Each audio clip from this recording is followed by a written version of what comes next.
કહેવાય છે કે ખોરાક જીવન આપે, પરંતુ જ્યારે એ જ ખોરાક કાળ બનીને ત્રાટકે ત્યારે આખો પરિવાર વેરવિખેર થઈ જતો હોય છે। અમદાવાદના ચાંદખેડા વિસ્તારમાં એવી જ કંઈક ઘટના બની જેણે માત્ર શહેરને જ નહીં પણ સમગ્ર રાજ્યને અત્યારે હચમચાવી દીધું છે અને આજે આ જ મામલામાં હવે મોટો વળાંક જે સામે આવ્યો છે।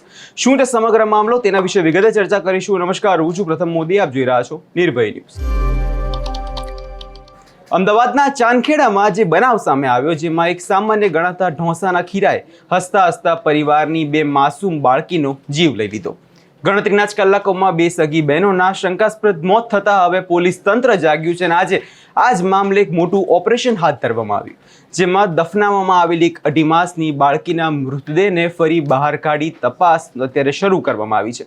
ઘટનાની જો વિગતે ચર્ચા કરવામાં આવે તો 1 એપ્રિલના રોજ ચાંદખેડાના IOC રોડ પર રહેતા વિમલભાઈ પ્રજાપતિ જે નજીકની ઘનશ્યામ ડેરીમાંથી એક ઢોસાનું ખીરું લાવ્યા।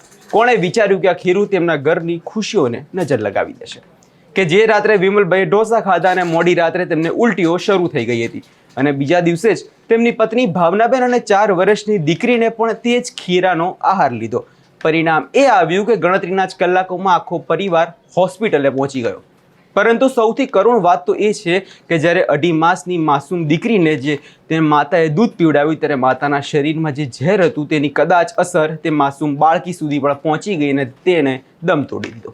પરિવારે શરૂઆતમાં મોતને કુદરતી માની, જે બાદ દીકરીની અંતિમ વિધિ પણ કરી નાખી હતી।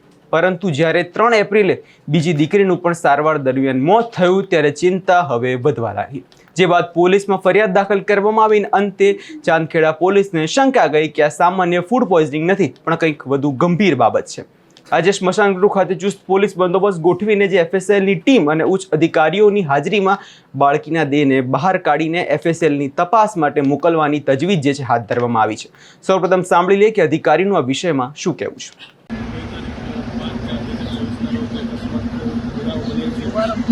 એ બાબતે આજનો જે 2.5 મહિનાની જે બાળકી હતી તેનું જે જગ્યાએ મૃતદેહ દફન કરેલો હતો તે જગ્યાએ એક્ઝિક્યુટિવ મેજિસ્ટ્રેટ તેમજ પ્રોફેસરની હાજરીમાં તેને બહાર કાઢી અને સિવિલ હોસ્પિટલ લઈ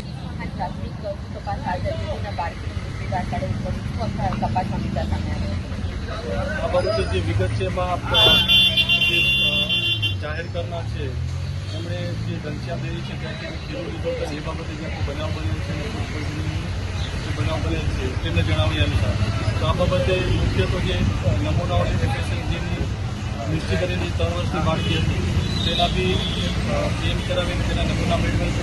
આ બાળકીની પ્રક્રિયા કરી તેના બી જે ફોરેન્સિક જે નમૂનાઓ છે લઈ અને FSLમાં મોકલી અને આગળ જે હકીકતમાં મૃત્યુનું જે ચોક્કસ કારણ છે તે FSLનો જે રિપોર્ટ આવશે ત્યારબાદ જ જાણી શકાશે।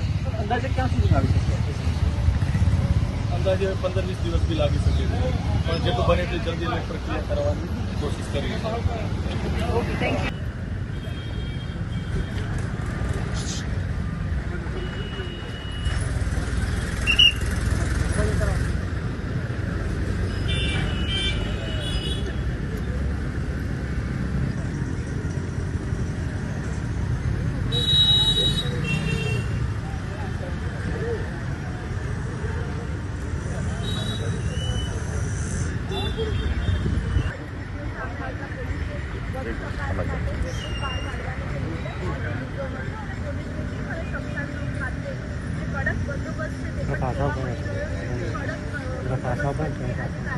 પાછા ઉપર જે તમારું દેખાય પેલું છે એટલે અમારે કમ્પ્લીટ જ આવશે।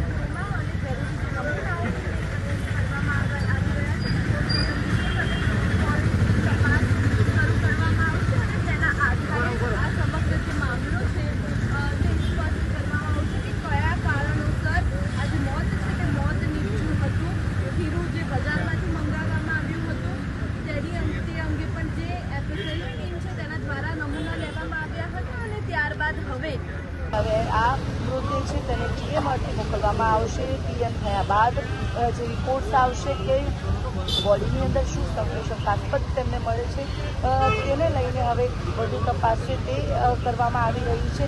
એટલે કે આ ચાંદખેડા વિસ્તારની અંદર સર્જાયેલી આ ઘટનાએ સૌ કોઈને ચિંતામાં મૂકી દીધા છે, કારણ કે જે પરિવારનો આક્ષેપ છે તે મુજબ ઢોસાનું ખીરું લાવ્યા, તેના ઢોસા બનાવ્યા।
એટલે ઘટનાએ અનેક સવાલો ઊભા કર્યા છે, કેમ કે જે બજારમાંથી ખાદ્ય પદાર્થો આપણે લાવતા હોઈએ છીએ તે કેટલા સુરક્ષિત છે?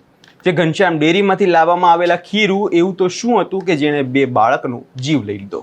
શું તેમાં કોઈ કેમિકલની ભેળસેળ હતી? હાલ તો FSLના રિપોર્ટ અને પોસ્ટમોર્ટમ બાદ જ સત્ય બહાર આવશે, પરંતુ આ કિસ્સામાં દરેક માતા પિતાને ફાળ પડી દીધી છે કે એક તરફ હોસ્પિટલમાં જીવન મરણ વચ્ચે ઝૂલા ખાતા માતા પિતા છે, તેમને તો કદાચ હજુ ખબર પણ નથી કે તેમની બંને દીકરીઓ હવે આ દુનિયામાં નથી. હવે સૌ તંત્ર અત્યારે નજર રાખી રહ્યું છે કે પોસ્ટમોર્ટમમાં શું સત્ય બહાર આવે છે. આ વિષયમાં તમારો શું અભિપ્રાય છે અમને કમેન્ટ કરી ચોક્કસથી જણાવજો. અને અમારી ચેનલ નિર્ભય ન્યૂઝને લાઇક, શેર અને સબસ્ક્રાઇબ કરવાનું ભૂલશો નહીં.